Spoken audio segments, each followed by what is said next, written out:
Koata he ariki a Ngāti Koata story. There is a tūpuna of mine who lived many years ago. She was a proud ariki who lived in a beautiful place called Kawhia, and her name was Koata. Koata was born as the beloved daughter of Chief Te Rangapu and her courageous mother, Whairoa. Eventually, she was destined to become a great ancestress through her three sons, Kawharu, Te Wehi, and Mangoika. But to become this, Koata first had to face many trials in life and in love. This began when Koata was a young woman. She was set to marry a high-born chief named Ngaere. He was the Waikato Hapu Ngāti Tamanupō from Pukeahua, an important place where the Waipa and Waikato awa meet. Together they were expected to live and love happily ever after. However, one day while they were at a big feast, Koata was hurt by the way Ngaere spoke to her, and so soon after, Koata chose to leave him. In her heart she knew that her path with Ngaere had ended, and that somewhere else, out there in the world, she would find a new path just for her. And so Koata decided to walk a long journey alone to Manukau. There she sought to find shelter and perhaps an even greater love. For it was in Manukau that there lived a chief named Pākawe, who was well known for his generosity, handsome looks, and skill, and Koata was determined to seek him out. She bravely travelled across many distant and unfamiliar lands. Through the day she was guided by the fantail, and in the evening she would follow the stars. Then one day, according to the romantic tale, as Koata was walking to the pa of Pākawe, she met a man who was covered in dirt from his mahi in the gardens and surrounding forests. She asked the gardener which was the easiest way to the kāinga of Pākawe. By all accounts, he was impressed by this bold young beauty of chiefly bearing. After a short conversation, she took the path offered by the gardener's advice. The gardener waited until she was out of sight and then quickly ran to the beach nearby where his waka was waiting for him. He hopped in and paddled as fast as he could to his pa. There he washed and oiled himself, changed his clothes, and wore all of his impressive and favourite treasures for the pōwhiri. Of course, the gardener had been Pākawe himself all along. And when the surprised Koata met with him and realised, she was overjoyed to be welcomed by his kind, familiar face. It was the most beautiful of reunions, and from then on the pair were tied together. Koata finally felt that her long journey was at an end, and at once there was a new one just beginning. Koata and Pākawe eventually returned to the Kawhia to settle at the pa, Kare Atua. For many years, Koata and her husband lived there prosperously, raising her children in peace together. From Koata, a beautiful whānau was nurtured, one that endures to tell her story and proudly carry her name. They are known as Ngāti Koata. Hohapata, our hero, a Ngāti Koata story.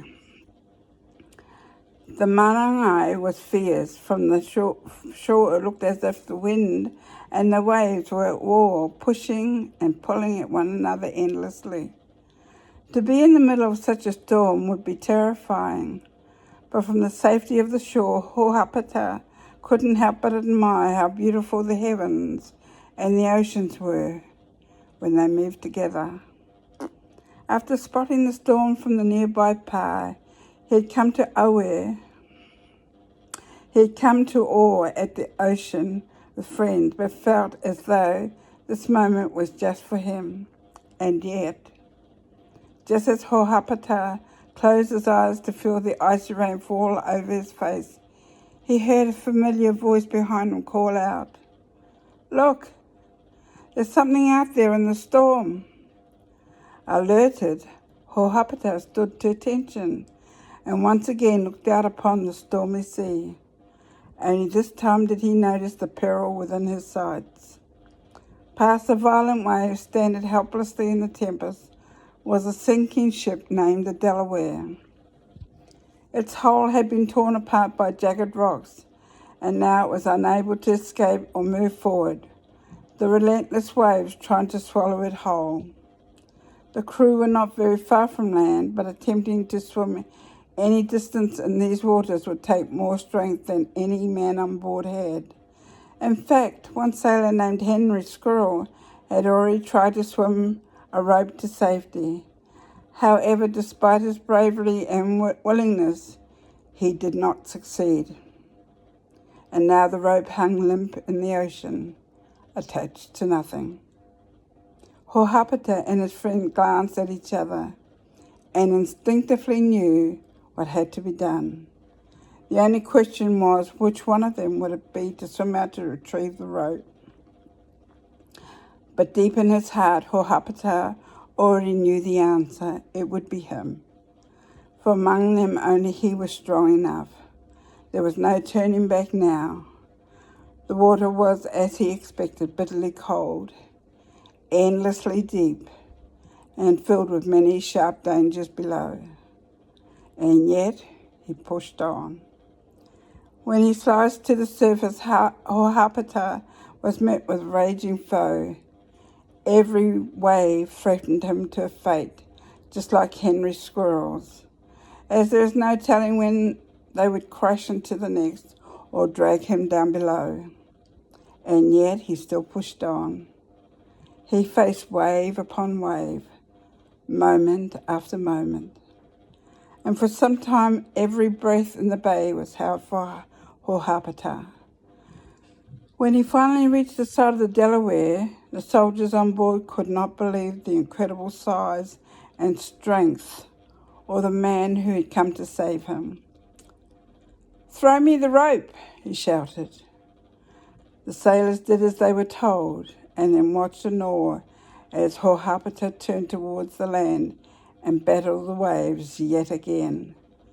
His strength seemingly endless, Hohapata pushed on one final time, knowing that with this last effort, all the lives on board could be saved. The feat was truly incredible. Only 2 hours after the rescue, the Delaware wreckage was nowhere to be seen. Had the men remained on this ship, they would have sunk along with it and be lost forever in the depths. But instead they had clambered across the rope until they were close enough to be ushered to shore. Then one by one, they rose from the waves and became survivors. There were many in the rescue team that day. Many more people from the PA were called to the shore to help care for the weary. Kai was brought out, wounds were dressed and warmth and shelter provided freely. When the sun rose that morning, the healing had already begun. If not for the bravery and strength of Hohapata, that day 10 men would have lost their lives. Such a tale has never been forgotten, as his whānau still share his story and celebrate his heroism even to this very day. The end.